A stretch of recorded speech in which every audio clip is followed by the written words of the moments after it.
გულახდილი რო ვიყო, წვნიანების მოყვარული არ ვარ, თუმცა ზამთარში ცხელ სუფ ხარჩოზე გემრიელი არაფერი არ არის. ეხლა კი მოვამზადოთ უგემრიელესი სუფ ხარჩო ჩემი ბორი ვარიაცით. სანამ მომზადებას დავიწყებ, გეტყვით რომ პროდუქტები მოვიმარგე ორ ნაბიჯში.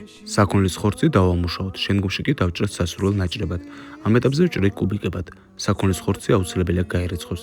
შენგომში მოვათასოთ ქვაბში. ქვაბში მოვათასოთ ასევე წყალი. დავდგოთ დაბალ ცეცხლზე. მივიყვანოთ ადუღებამდეს.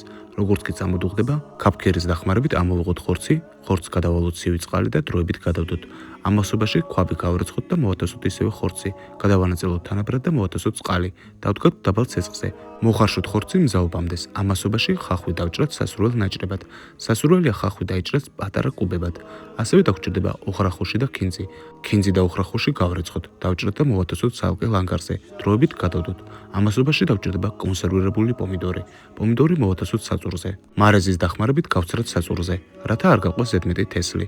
მიღებული პომიდორის соуსი დროებით გადავდოთ. ეხლა კი დაგვჭირდება მრგვალი ბრინჯი. ბრინჯი დაგვჭირდება 3 სუფრის კუზი.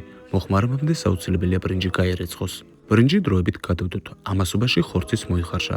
მოხარშული ხორცი ქაფქერის დახმარებით გადმოვიტანოთ ცალკე თაში და დროებით გადავდოთ. საქონლის ნახარში გავწუროთ საწურზე. მიღებული ბულიონი დროებით გადავდოთ. ქვაბში მოვათასოთ კარაქი და ასევე ცოტაოდენი ზესუმზირის ზეთი. გადნობილ კარაქს დავუმატოთ წვრილად დაჭრილი ხახვი. მოვშუშოთ დაბალ ცეცხლზე, დავუმატოთ დაფნის ფოთოლი და ასევე დაღარღილი წიწაკა. დავუმატოთ ასევე მეგრული აჯიკა. მოვშუშოთ დაახლოებით 5 წუთის განმავლობაში. შენგომში დავუმატოთ პომიდორის соуსი.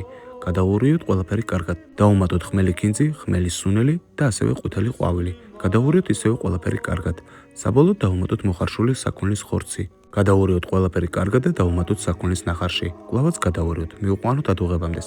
როდესაც წამოდუღდება, დავუმატოთ გარეცხილი ბრინჯი. ხარშავთ დაახლოებით 15 წუთის განმავლობაში დაბალ ცეცხლზე. საბოლოოდ კი დავუმატოთ გემოვნებით ნიორი, ასევე დავუმატოთ სადილის ყოვსით ტყემალი. ტყემალი შეგიძლიათ ჩანასულთ ყლაპითაც. დავუმატოთ ქინძი და ოხრახუში. გადავურიოთ და დავუმატოთ გემოვნებით მარილი. კვლავაც ყველაფერი კარგად გადავურიოთ და მივიყვანოთ სადილი ადუღებამდეს. ასეთი არაჩვეულებრივი უგემრიელესი სუფ ხარჩო გამოგვივიდა. აუცილებლად სცადეთ, არ ინანებთ, ნამდვილად გემრიელია. აქვე იმასაც გეტყვით, რომ უმჯობესია სუფ ხარჩოს ზედაპირზე მოვაყაროთ ცოტაოდენი ქინძი და ოხრახუში მირტმევამდე.